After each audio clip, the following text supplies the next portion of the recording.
Olá, bem-vindos à nossa análise focada nos números. Hoje a gente mergulha na 22ª rodada do Brasileirão Série A 2025. Temos aqui um monte de dados, estatísticas detalhadas dos próximos jogos. A missão hoje é ir direto ao ponto, sabe? Extrair os prognósticos, as conclusões mais importantes que essas análises estatísticas sugerem para as partidas-chave. Preparados para esse mergulho nos dados? Exatamente. Vamos dar uma olhada no cenário geral da competição e depois a gente foca nos confrontos, né? Buscando entender as tendências e os pontos assim de maior confiança apontados pelas fontes, conectando as estatísticas, o momento das equipes, histórico também. Legal. Antes de ir jogo a jogo, só um panorama rapidinho do campeonato até agora. Já passou um pouco da metade, né? Isso, 52%, 53% dos jogos. A média de gols está ali entre 2,39 e 2,42 por jogo. Times da casa vencendo em uns 46, 47% das vezes. Normal, né? Sim, dentro do esperado. E um dado que sempre chama atenção: o segundo tempo concentra a maioria dos gols. Tipo, 56% deles. Nossa. E tem mais, quase 21% dos gols do campeonato saem depois dos 80 minutos. Uau. Haja coração. Pois é. Isso dá uma ideia geral de como a liga se comporta, né? Uma vantagem leve para quem joga em casa e muitos jogos decididos ou com mais ação só lá pro finalzinho. Vamos ver como isso se aplica agora nos jogos, então. Bora. Ok. Vamos começar pelo topo da tabela. Jogo 1. Flamengo, líder, recebe o Grêmio, que está lá em 14º. Os números do Flamengo em casa são, olha, intimidadores, para dizer o mínimo. Sem dúvida. Melhor ataque da competição, 44 gols marcados. Melhor defesa também, só 9 sofridos. E no Maracanã, a campanha é quase perfeita. São 8 vitórias, 2 empates. E os gols sofridos? Aí que tá o ponto mais impressionante. Só 2 gols sofridos nesses 10 jogos em casa. É uma fortaleza, né? Nossa Senhora. Do outro lado, o Grêmio, como visitante, tem sofrido bastante. É isso. Sim, o desempenho fora é um ponto fraco claro do Grêmio. Só 2 vitórias em 10 jogos como visitante. E a média de gols sofridos fora é alta, 1,7 por partida. Se a gente junta isso com o histórico recente de confrontos diretos, que o Flamengo venceu 5 dos últimos 7, bom, o cenário fica bem claro na análise. Imagina então que a probabilidade de vitória do Flamengo esteja lá em cima. Altíssima. A análise das fontes coloca em 85%. É muita coisa. Uau!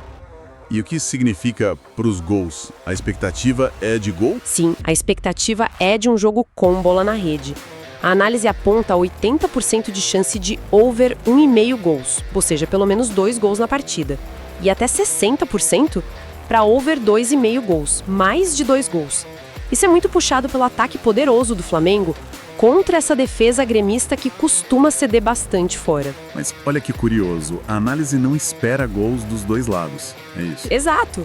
A probabilidade de ambas marcam é considerada baixa, só 30%. Por quê? A explicação para isso é justamente essa defesa quase intransponível do Flamengo no Maracanã. Por isso, a conclusão de maior confiança que a análise aponta, com 70% de probabilidade, é no cenário ambas marcam não, indicando que é provável que pelo menos uma das equipes não faça gol. Entendi. E os placares mais prováveis que saem nessa análise? São 2-0 e 3-0 para o Flamengo. Ok. Agora, pulamos para um clássico de rivalidade enorme. Jogo 2, Corinthians, em 11º, contra o Palmeiras, vice-líder. Aqui a tabela sugere um favoritismo do Palmeiras, né? Melhor visitante da Liga contra um Corinthians que não vence em casa 5 jogos pelo Brasileirão. Mas... tem um mais gigantesco. É aqui que os dados do confronto direto recente, viram o jogo. É mesmo? Sim. A análise destaca que, nos 6 jogos entre eles em 2025, o Corinthians tem vantagem. Foram 3 vitórias, 1 empate e só 2 derrotas para o Palmeiras. Puxa. E mais, o Corinthians venceu os 2 últimos clássicos. Isso muda completamente a perspectiva que a simples posição na tabela daria, sabe? Que reviravolta interessante nesses dados. E como isso impacta as probabilidades que a análise calculou. Gera um equilíbrio surpreendente.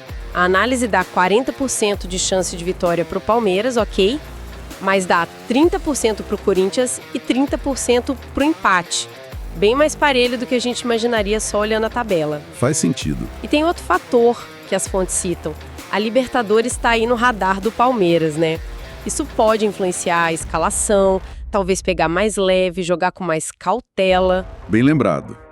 E o padrão de gols nesses confrontos diretos recentes é tão marcante quanto o resultado em si. Marcante e, olha, decisivo para a análise de gols.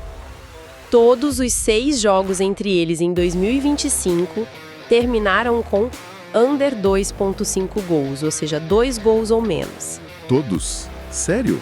Todos. E pasme, 5 desses 6 tiveram under 1,5 gols. 1 gol ou menos. É um padrão fortíssimo. Nossa, muito forte mesmo. Por isso, a análise prevê 80% de chance de under 2,5 gols e 60% de under 1,5. Além disso, só um dos 6 jogos teve ambas marcam. Então a conclusão mais forte da análise para esse jogo, a tal da entrada de confiança, seria o quê? Sem dúvida nenhuma, o under 2,5 gols. Essa é a indicação de maior confiança pré-jogo, totalmente baseada nesse histórico direto que é muito consistente e recente. Para quem acompanha o jogo ao vivo, a análise até sugere ficar de olho. Se o jogo começar muito estudado, sabe, aquele jogo travado, pode surgir uma oportunidade no mercado de under 0,5 gols no primeiro tempo. Isso se as odds ficarem interessantes, claro. E placares prováveis? Bem apertados, 0-1 para o Palmeiras ou 1-0 para o Corinthians. Bem típico de clássico, assim, né? Seguimos com outro duelo interessante lá na parte de cima da tabela. Jogo 3. Cruzeiro, terceiro colocado e segundo melhor mandante, contra o São Paulo em sétimo. O Cruzeiro em casa tem sido uma máquina de fazer gols, pelo que vi. Exatamente. Uma média de 2,0 gols marcados por jogo em casa. É muita coisa. E os jogos do Cruzeiro no Mineirão têm sido, assim, sinônimo de bola na rede. Impressionantes 82% das partidas lá tiveram mais de 2,5 gols. É um padrão muito claro. Caramba! E o São Paulo fora, o que os números dizem? O São Paulo é o 8º melhor visitante. É um desempenho mediano, mas tem uma característica interessante. Muitos empates fora. Foram 5 empates em 10 jogos longe de casa. O histórico direto recente até favorece um pouquinho o São Paulo.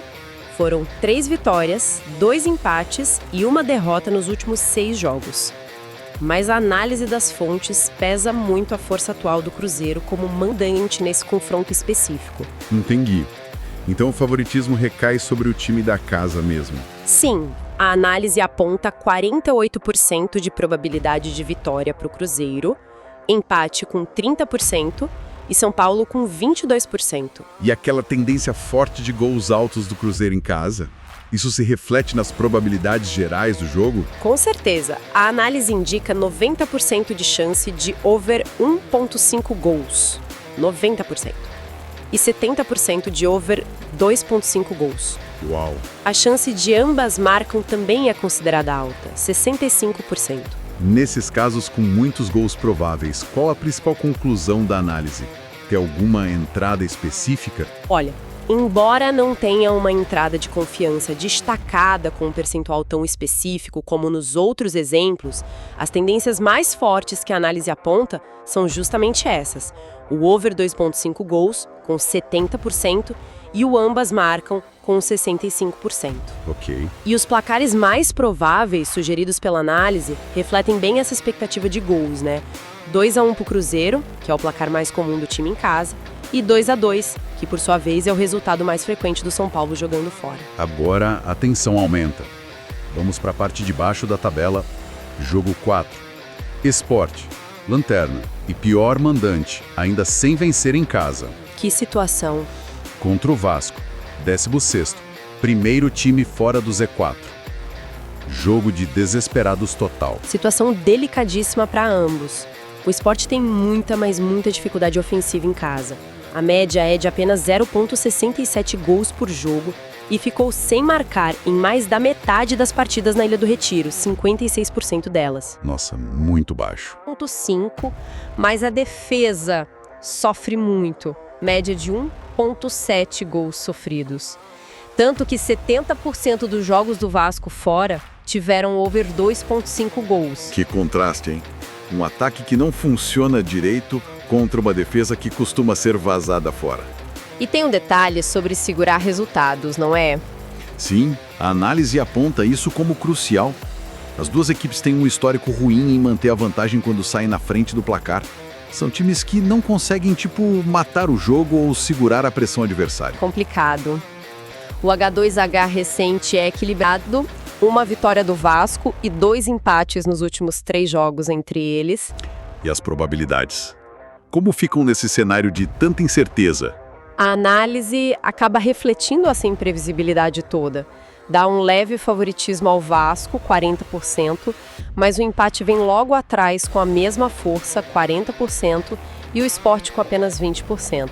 Bem dividido para o Vasco e empate. Exato. E para os gols, surge aquele paradoxo que você mencionou.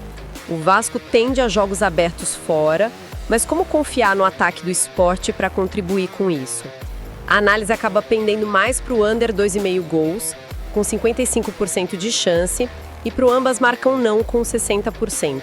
Muito por conta dessa dificuldade crônica do Sport em fazer gols em casa. E em termos de conclusões de confiança da análise, o que se destaca mais? Olha, pré-jogo, a maior confiança está no under 2,5 gols, justamente por causa dessa ineficiência ofensiva do Sport.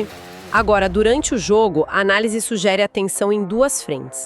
Primeiro, o início da partida, por uma possível oportunidade de over 0,5 gols no primeiro tempo. As estatísticas dos 2 times mostram alguma incidência de gols na primeira etapa, sabe? E segundo, o final da partida. Ficar atento ali nos minutos finais, porque ambos têm números relevantes de gols marcados e sofridos nesse período. Resultado final, melhor evitar. A análise considera o mercado de resultado final de alto risco aqui. Muita imprevisibilidade. Os placares mais prováveis ficam no 1-1 ou 0-1 para o Vasco. Para fechar nossa análise principal, vamos ao jogo 5. Botafogo em 5º lugar contra o RB Bragantino em 8º. O Botafogo parece vir num momento melhor, né? E tem um retrospecto favorável contra o adversário. Sim, o Botafogo mostra uma forma recente melhor.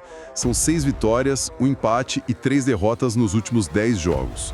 E o histórico de confrontos diretos é amplamente favorável ao Botafogo.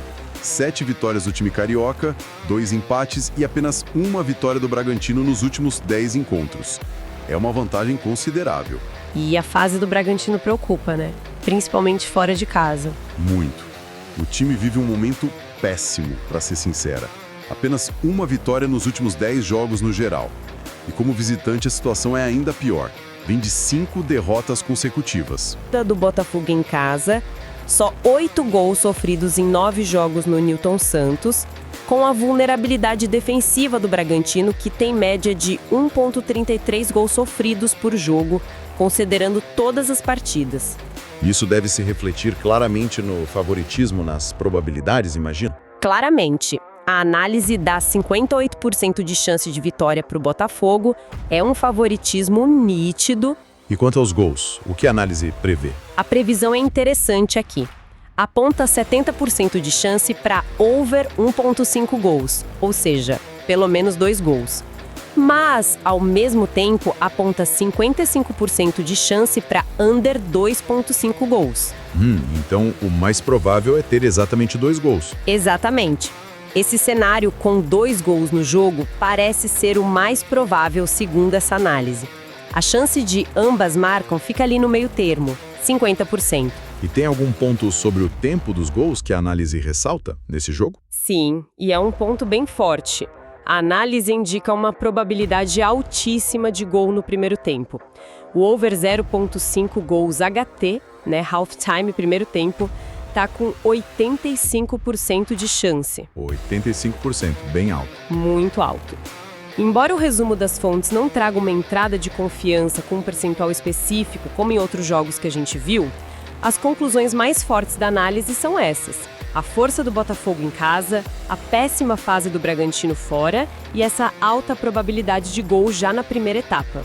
E os placares mais prováveis? São 1-0 e 2-1 para o Botafogo. Ufa! Que sequência de análises detalhadas. Cobrimos os 5 jogos principais, mas as fontes que a gente usou trazem dados para a rodada toda, né?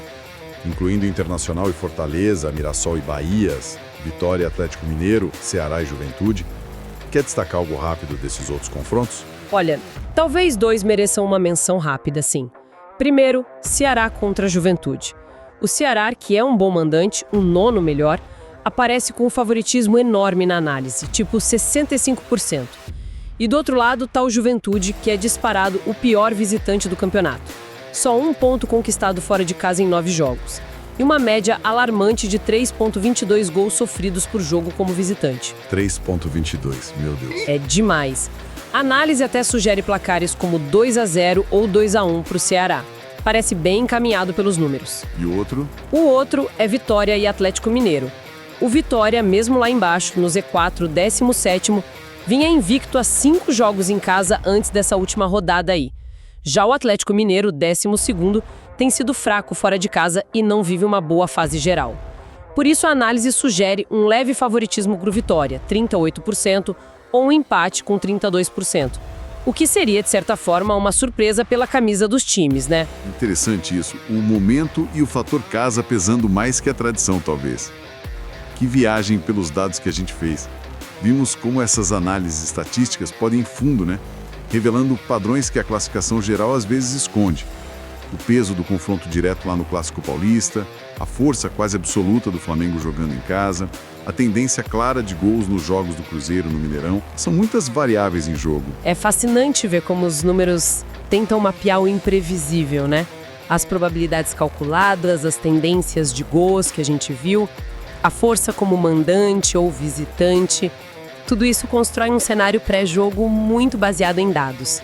Mas, como a gente sempre fala, a bola rola e muitas vezes desafia qualquer previsão. A capacidade de uma defesa que parece intransponível falhar num dia ruim, ou um clássico ser decidido num lance individual totalmente fora do script. Exato. E fica a pergunta no ar, né? Até que ponto os algoritmos, as estatísticas conseguem realmente prever a paixão, a pressão de um estádio lotado, o erro inesperado ou o brilho de um craque num momento decisivo? Olhando para esses jogos todos que a gente dissecou aqui, qual deles tem mais cara de que vai contrariar as probabilidades apontadas pela análise? Fica aí a reflexão para quem nos ouve. Para continuar recebendo análises como esta, que vão fundo nos dados e nas fontes disponíveis, não deixe de seguir o nosso canal. Muito obrigado pela companhia e até a próxima.